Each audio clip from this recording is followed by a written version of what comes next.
Hi, everybody. Hello. Thank you for coming. I'm not going to try it. Do you care about this? People might care about the mic. You don't have to. I'm not going to use it because I'm not reading anything. Thanks for coming to the Creative Writing Reading Series. We do this the last Wednesday of every month. I'm Sam. I teach in the English department.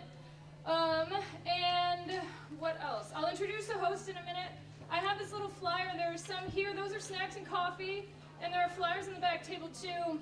If you read, or even just bring something to read and we don't get to you, or you just didn't read, Ann Fielder and I are publishing your creative writing in the spring, if you submit it. So this flyer tells you how to submit it to me. We'll read through all the submissions, we'll pick and choose, and we'll put together a journal. We did this for the first time last spring, so you can email me, or you can hand me the copy. You could do that, too, after the reading. But this is the last reading of the semester. They'll start back up the last Wednesday in February. And so look for the posters with the cat with the glasses. That's how you kind of identify. That's my cat. So thanks for everybody coming and reading. Hopefully Greg has the sign-up list. And this is Professor Greg Dixon. He is our host, so welcome him. He is going to read some of his own work and then slowly announce all of you guys to read as well. So if you want the mic, great. If you don't, that's okay. So here's Greg. Thank you. All right, thank you. All right. This is my first presentation at a Creative Writers Reading, but and so I'm really glad to see the big turnout. I'm going to try and when I run this for people, I'm going to try and keep everybody to no more than 5 minutes, and if you can do it a little quicker, probably better. We got 20 people signed up. So in 60 minutes, that's about 3 minutes apiece. So I'm going to try not to use my full 5. But, all right, I've got a short story.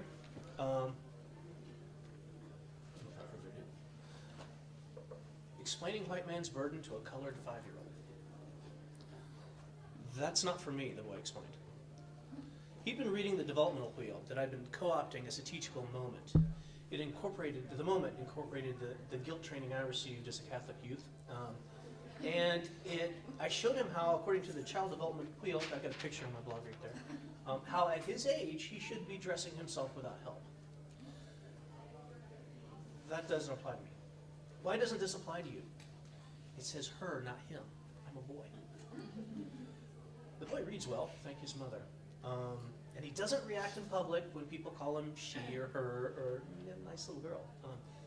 Even though he dresses like a boy, he doesn't have the required crew cut of the sons of his mother's people.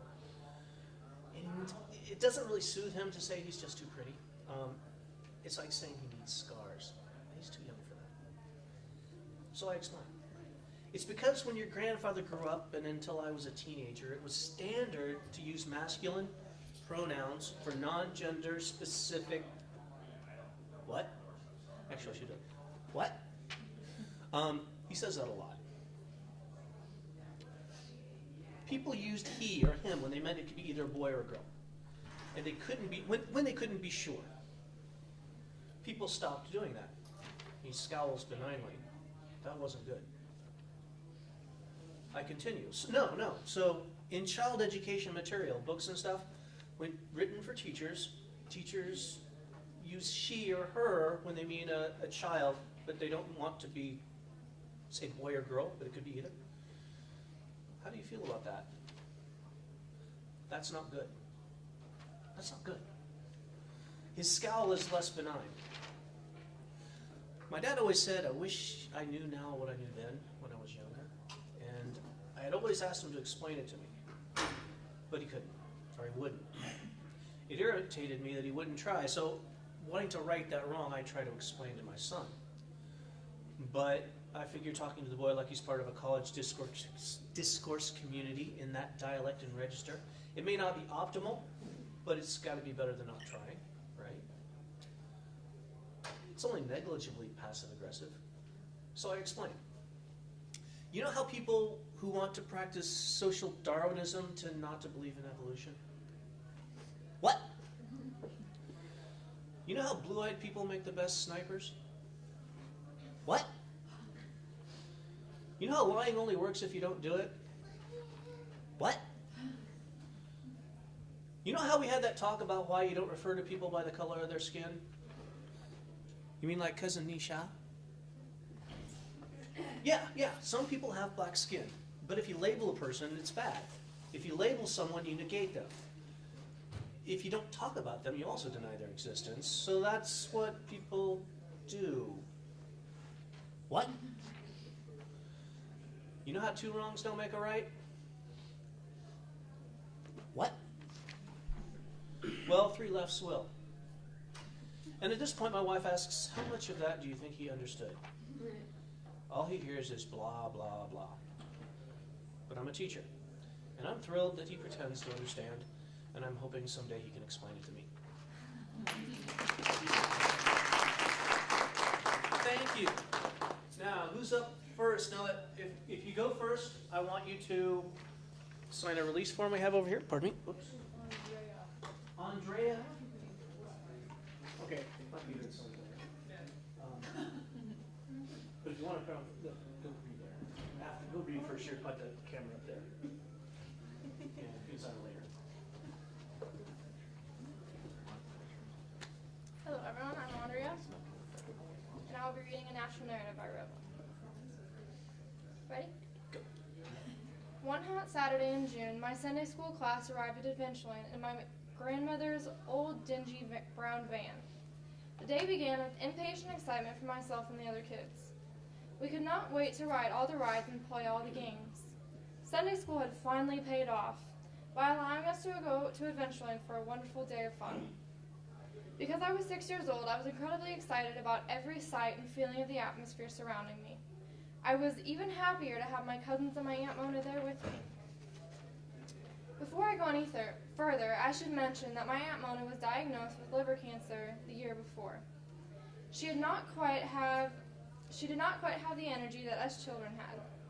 Despite the cancer, she was good-natured and tried to enjoy herself as much as the classmates and I were. My great-grandmother and my Aunt Mona rode all the rides we wanted to ride. We dragged them along with us all over the park.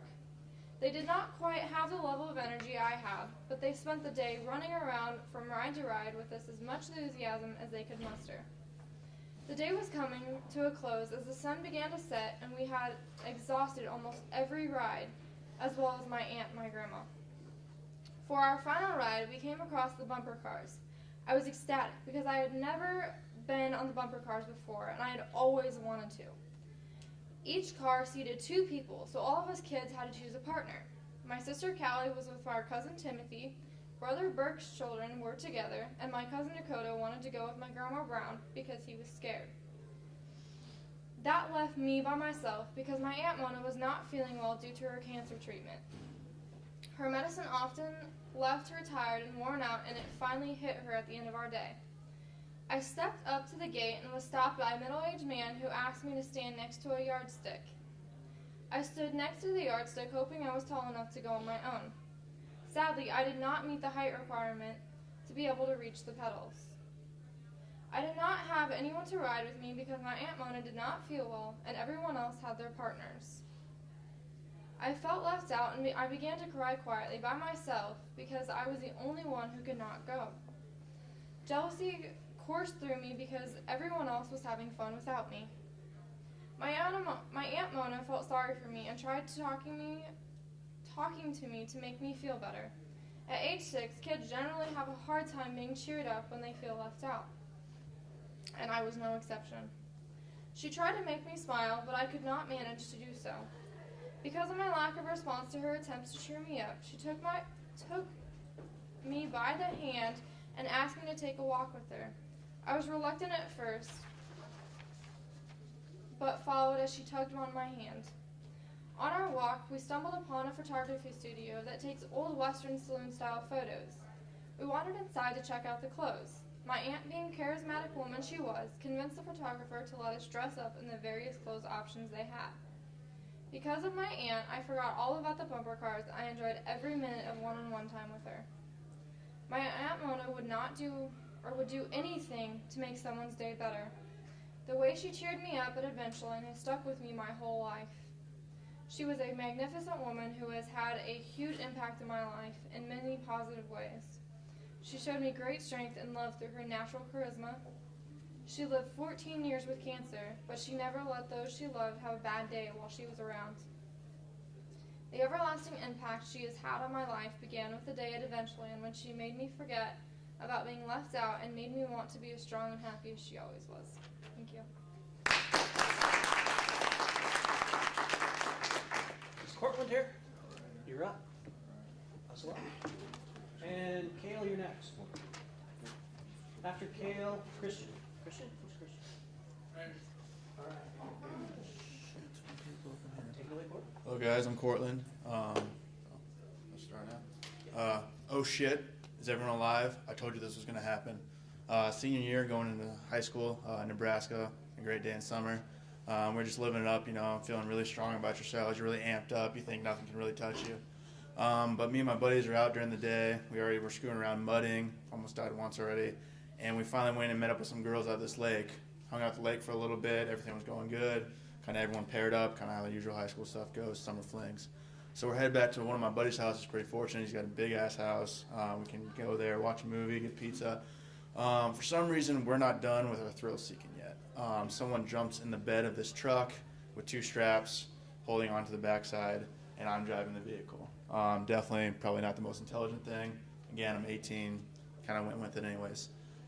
So as we're going back, we're in Nebraska, we got country roads, taking it left, taking it right, drifting a little bit. He's holding on, kind of riding like a wave, surfing. Eventually we get to a 90-degree turn. I know this, we all know this, we all know what's that.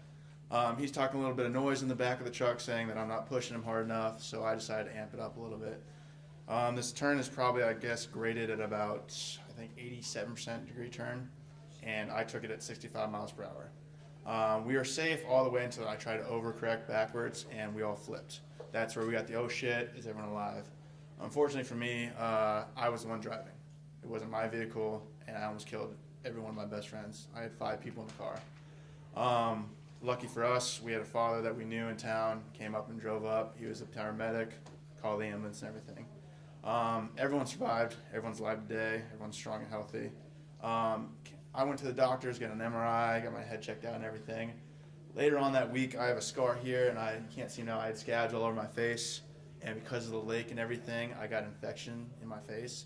I got stuck in the hospital for about 3 or 4 days. Every 2 to 3 hours, I had to get woken up, and they'd have to brace my face off and kind of brush away the scars and let it heal again, let the infection get out. The reason they couldn't put me under is because of my head trauma. I went through the windshield and hit the concrete really hard. Another thing that they told me finally after the hospital is that if I was wearing my seatbelt, part of the roof speared through and it would have probably severed my head. I'm still not supposed to tell my sisters that because you gotta wear your seatbelt. So fortunate enough for me, everyone survived. I would live it all over again to know my friends are okay. Taught me a very valuable lesson, to be smart, not be chaotic and stuff like that. Lesson there is if you keep knocking on the devil's door, eventually someone will answer. So. Kale, you're up.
musician, Derek.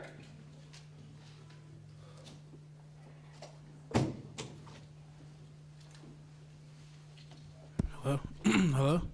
This on? I imagine. We'll pretend it is. Alright. Hi, I'm Chris. My friends call me Doc. Just I'm going to talk a little bit so that I'm not too awkwardly nervous. How's everyone doing? Pretty good? Alright. I used to write songs for a band, and that didn't work out so well because everyone has to be into a band for it to work, and sometimes it's really hard to get people motivated as you are. So I started to rap, and when I tell people, hey, I rap, they're like, huh? And I'm like, no, seriously, I rap. I think I'm pretty good. And they're like, yeah. So I'm like, okay. So I write these raps, but they all have meaning. It's not just like, yo, this, that. No, all of my raps have meaning. They have to come from somewhere for me to write them. And this is when I wrote about, have you guys ever, I'm sure everyone's experienced this, but you're having a great time with your friends for a really long time, but home is where the heart is. And that's called homesickness because you miss your home and you miss your family. And this song's about being homesick, and I wrote it to P. Diddy's Coming Home. But there's no music, so I'll just read it. I'm gonna actually pretend this is on for real. I like to hold it. Alright. I can sell you anything, cause I got the gift. My music moves people so hard, population shift, whatever. Floats your boat, captain of this ship, can influence opinions by the movements of my lips. I met this girl named Alexis. She drove a Lexus, driving to New York all the way down from Texas. Was going home, she was gone on business, single life, living alone, diagnosed with homesickness. And I wrap my words up, take a bow. I can feel you in my heart, distance separating us now. Something about leaving doesn't make me want to stay. Coming back I enjoy, so I keep running away. I'm not fleeing, I just take a stress vacation. Home is where the heart is, but a house is a vacation. Think I'll pack my bags, I'll be gone by graduation. Call me an Autobot, cause I'm going through transformations. Huh? That's my spot. Here we go. Anyone can act brave from a safe distance, so I'm dropping in here and there to justify my existence. I think I'll leave once more. I'll do like Romans do in Rome, but this time I'll buy a round trip ticket because I'm coming home.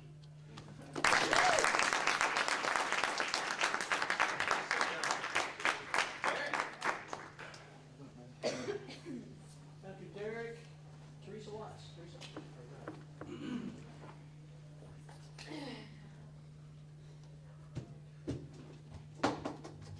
After Teresa, it will be Colby.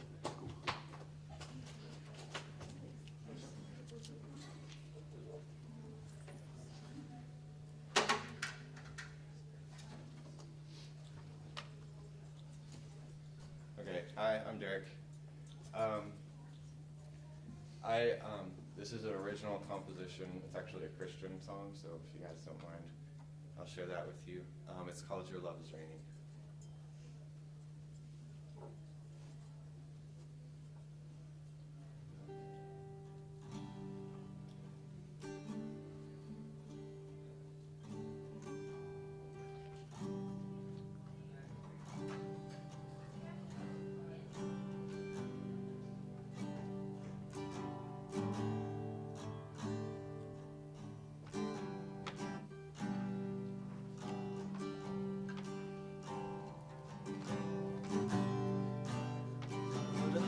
So heavy, burdens and despair. We're searching through the forest, hoping to find you there. We run into a river. Just a bunch of water.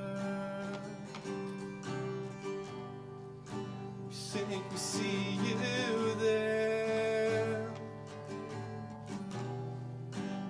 Fall to our knees and cry here. Your love is raining, raining on the people, but only we will praise your name. Your love is raining, raining on the people, but only we will praise your name.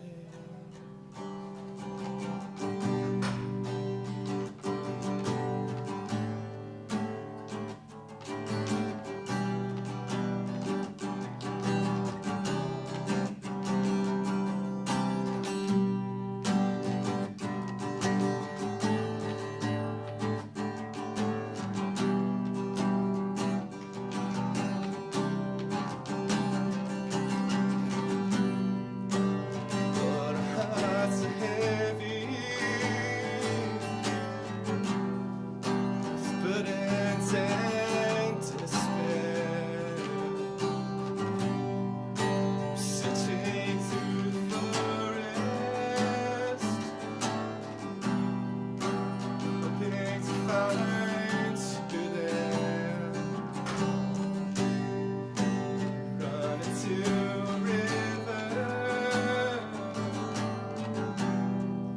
it's just a bunch of water.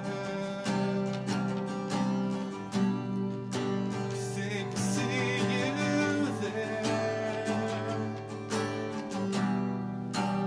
Fall to our knees and cry here. Love is raining, raining on people. Only we will praise your name. Your love is raining, raining on the people, but only we will praise your name.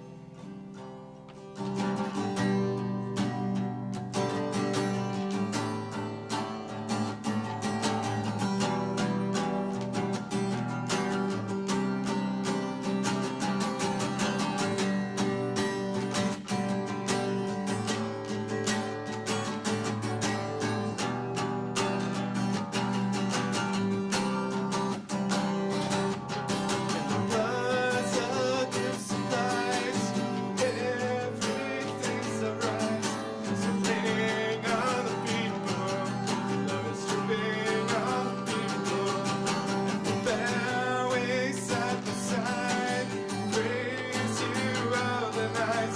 It's raining on the people. Love is dripping on the people. Bowing side by side, it's raining on the people. Love is dripping on the people. Bowing side by side, praise you all the night. 'Cause it's raining on the people. Love is dripping on the people.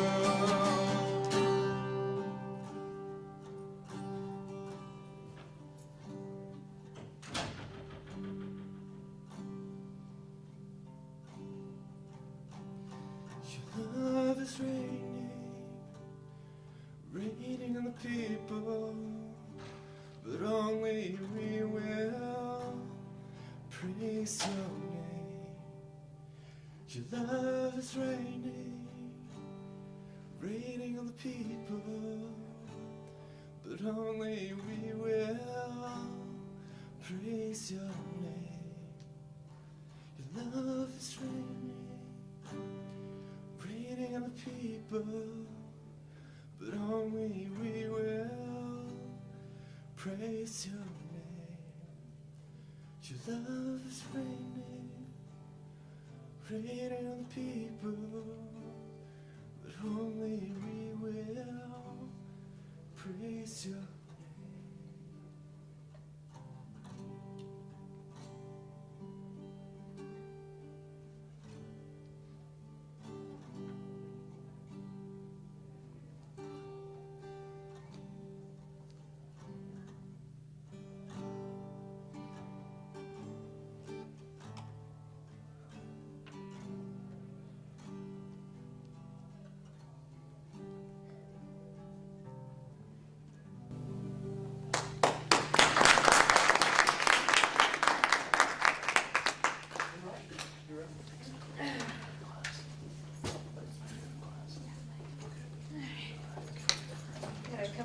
poems.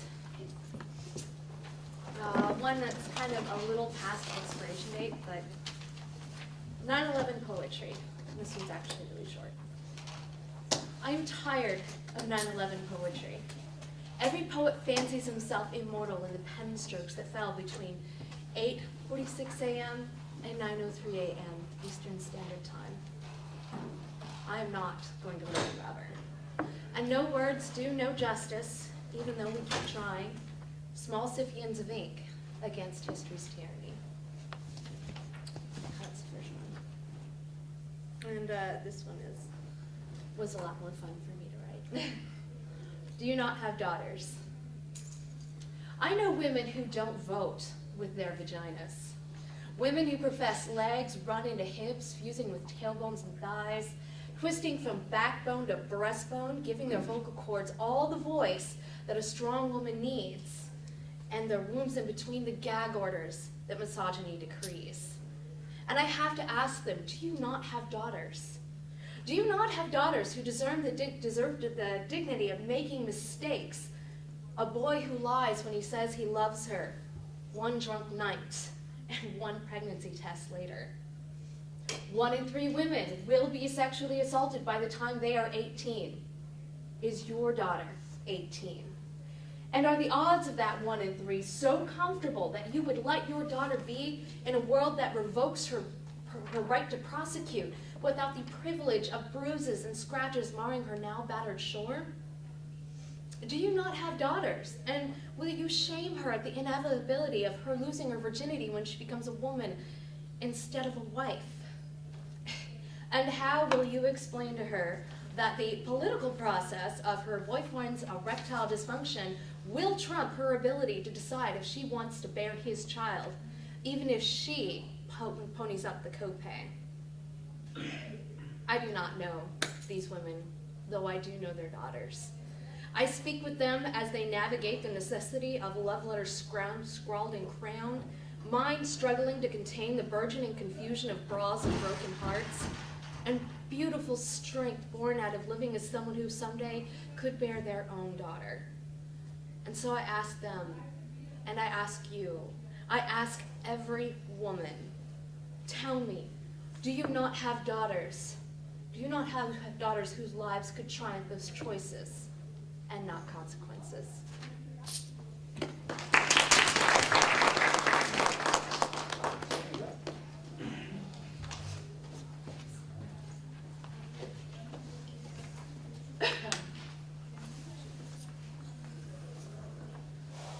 I'm reading my natural narrative.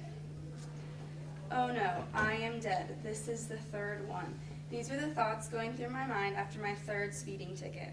November of 2011 through January of 2012 were not the best couple of months for me. Not only did I have horrible luck, but you could also say I'm an awful driver. In these 2 months, not only did I get 3 speeding tickets, but also tore off the back right bumper of my car. Therefore, it is inevitable to say that I'm not a person you'd want to get into a car with. My terrible 2 months started out with a trip to Pittsburgh in November. I was 17 years old and in my senior year of high school. The football season was coming to an end, and as seniors, my friends and I went to see our boys' last football game. Running extremely late, we hopped in the car and started for Pittsburgh. The game was starting, and we still had 45 minutes of driving left, not to mention the time it would take to find the school and get into the game. I sped up to 90 miles per hour, gradually moving my speed up to 95. There they were, the red and blue lights were flashing behind me. The officer got out of the car and tapped on my window. He asked for my driver's license and insurance, and of course I did not have my driver's license with me. I could arrest you, the officer said. He walked back to his flashing police car and came back with a big ticket. It read $250. Thankfully, he did not add a fine for not having my driver's license with me. Slowly driving the rest of the way to Pittsburgh, we made it there by the second half of the football game.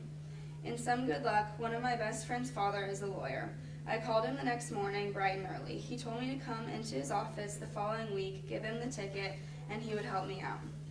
Thank goodness I had him for help. The following week, I got my ticket ready and got in the car to drive to his office. Watching my speed carefully, I was on my way over to his office. I started playing my music and lost track of my speed. Driving down a hill in a 45-mile-an-hour zone, I realized I was at a speed of 57. Surely enough, a police car was waiting at the bottom of the hill.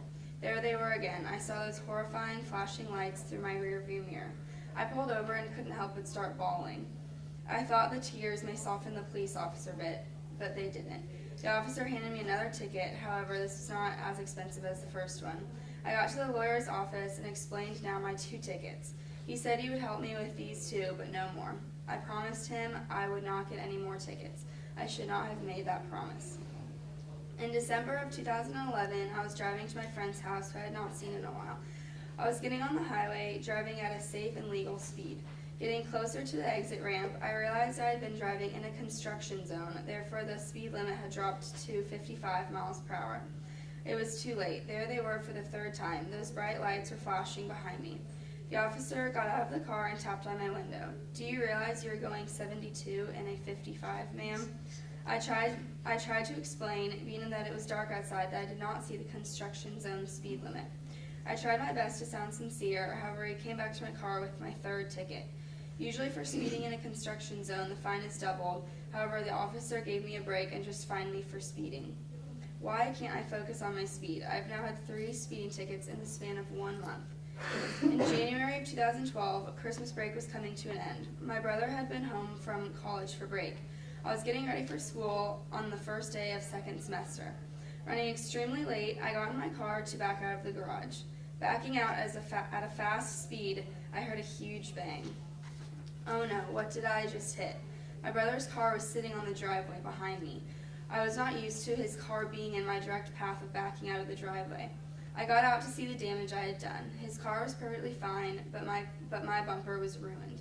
There was a crack outlining the part of my bumper that I hit on my brother's car, but my bumper was still connected to my car. I got to school late, furious that I had wrecked my bumper and not made it to school on time. When I got home from school, I talked to my parents about getting my bumper fixed. I had an appointment to get it fixed later on in January. However, about a week after the collision in the driveway, the rest of my bumper was completely torn off. Driving through the Chick-fil-A drive-thru, I passed the speaker to order. Backing up what I thought was carefully, I ran directly into the brick wall behind me. I heard another crash. I floored through the drive-thru, ignoring the woman talking through the speaker, asking me what I would like to order, and parked in a parking spot. Luckily, I hit the exact part where my bumper was already ruined. Unluckily, my bumper had been completely torn off. There goes the rest of my bumper. My parents told me I could pay to fix my bumper. However, there was no way I would be paying at least $1,000 to fix what I probably would wreck again. Due to all my speeding tickets and the collision during my senior year, I now try my best to drive as little as possible. I can't afford to have any more speeding tickets and definitely no more wrecks. What a terrible 2 months those were for me. It never gets old hearing the question, what happened to your back right bumper?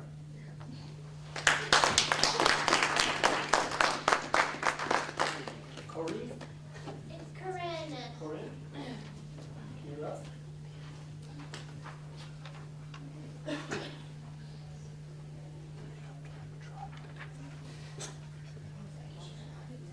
Adriana was? You're next.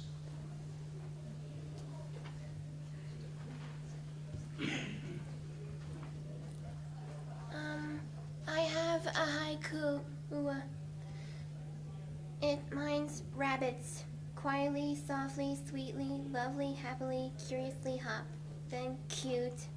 Bunnies, kittens, mice, dresses, necklaces, raccoons. The hamster runs in. And at the library, miles from the park, next to elementary school, is a place to read.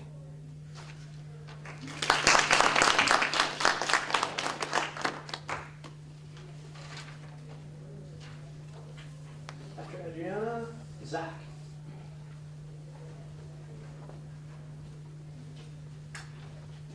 Okay, mine's about swimming. It's a short poem. It's just swimming. Swimming is fun. I went swimming last night. Mike, who is a big guy, loves swimming. That's it. Zach.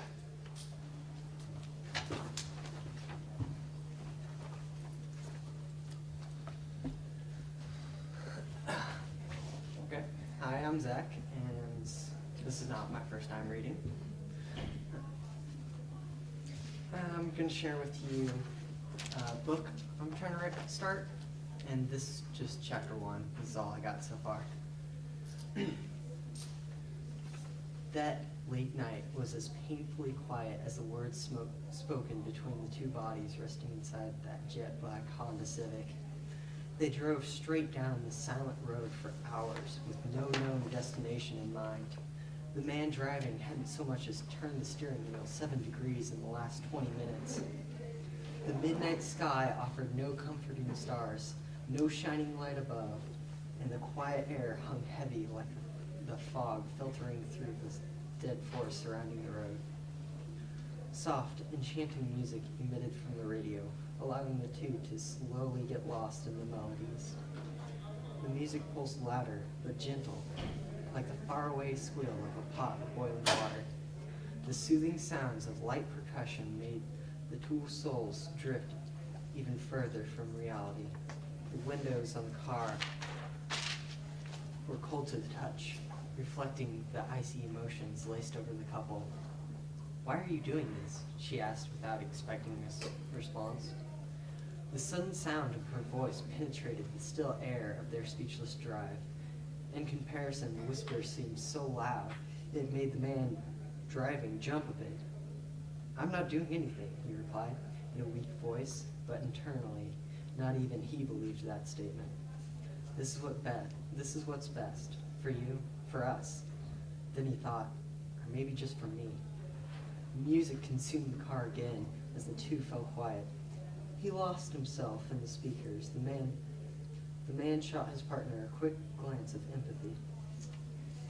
She was just staring down at the floorboards like they were revealing a universal lesson to her. She placed her hands on her stomach and closed her eyes for a bit longer than a standard blink. A tear formed in the pit of her eye, and then he watched it gently glide down her smooth porcelain cheek, staining the perfect artwork of her complexion.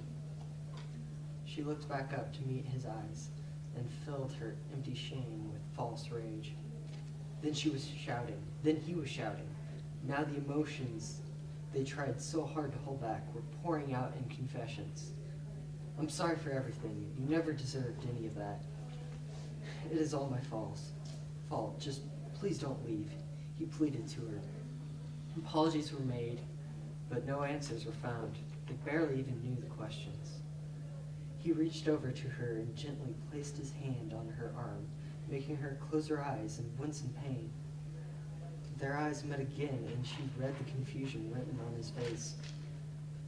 She answered his silent question by lifting up the sleeve of her jacket to expose the horror hiding beneath. Layers of fresh cuts into her skin littered the surface of her arm from wrist to elbow. Each cut was gleaming red, like they were attempting to heal permanent wounds. He opened his mouth to speak, but no words came. He searched his mind for even the most trivial of words to say to her, but his mind had abandoned language altogether for the time being. The car pressed on faster through the night, and a soft wave of music flowed over the air one final time. They looked to each other with multiple feelings exposed for them alone to see. The man finally broke from his stare at her just in time to see the road before him take a sharp turn. It was too late for him to commit to any reaction, so the car just went for the curve, not slowing down.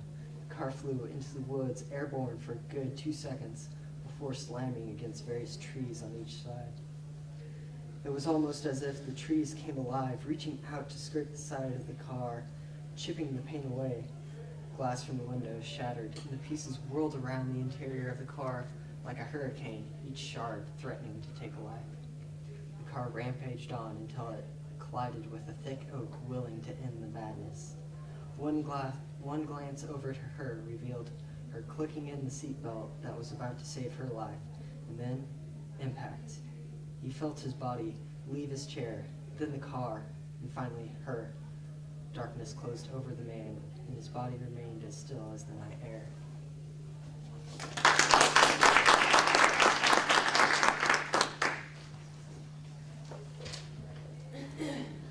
Eugene?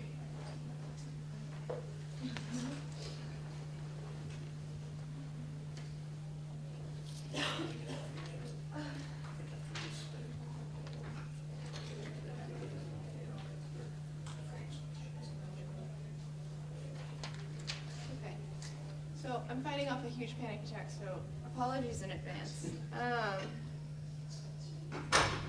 Okay. I have one poem, which I'm not really sure what it is, but it's tentatively entitled Haiku Errata. Is it strange, wanting to wear this man's sweater? It asks so little. Pitiful, my lack of size, unfilled, to say nothing of breasts, the skirt sewn to a waist. Who are you trying to impress? In bed we say nothing of recent history, fulfillment and other, like toes into socks. To fill, to be full. We are waiting, our kinship in men, listless in each other's company. The sleeves are too long, dripping errantly into the soup, butternut. Press, impress. The dry cleaner may be pleased, such challenge in those tiny ridges. That's all.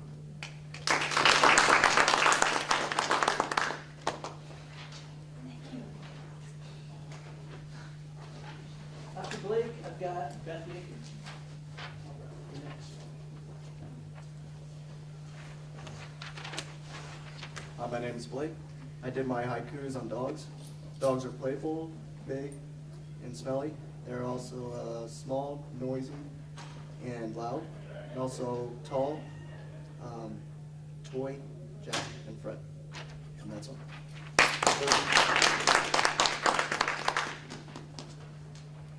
Katie Moody, you're next.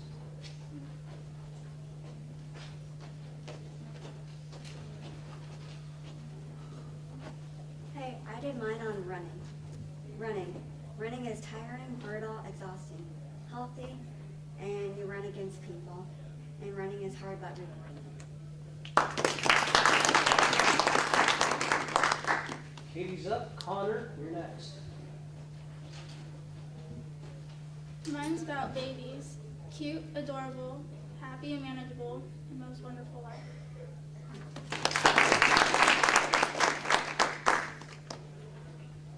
All right, Connor, and then James. Alright, mine's winter. Snowing, seasoned, cold, skiing, sledding, boarding, skating, coats, mittens, boots.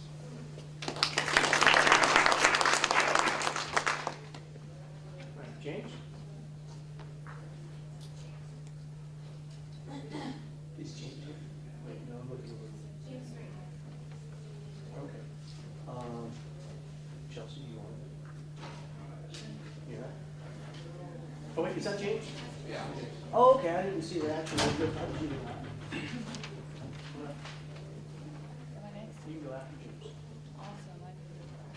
You can go to another class. I'm James. I'm doing a haiku on welding. Hot, smoky, smelly, scary, exciting, fun.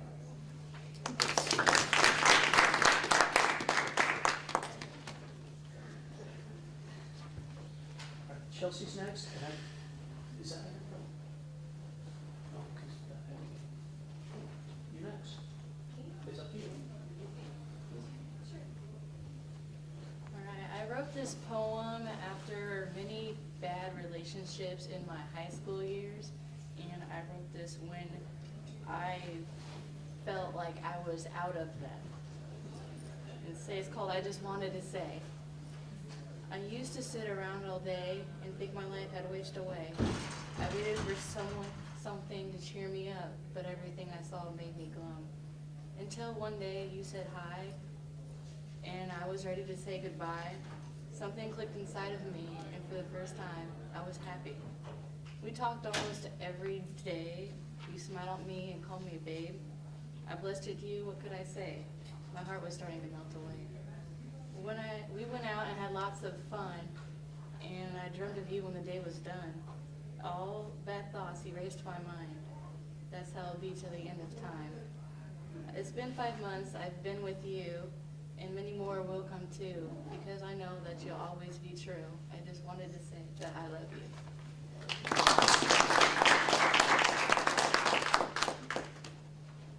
All right.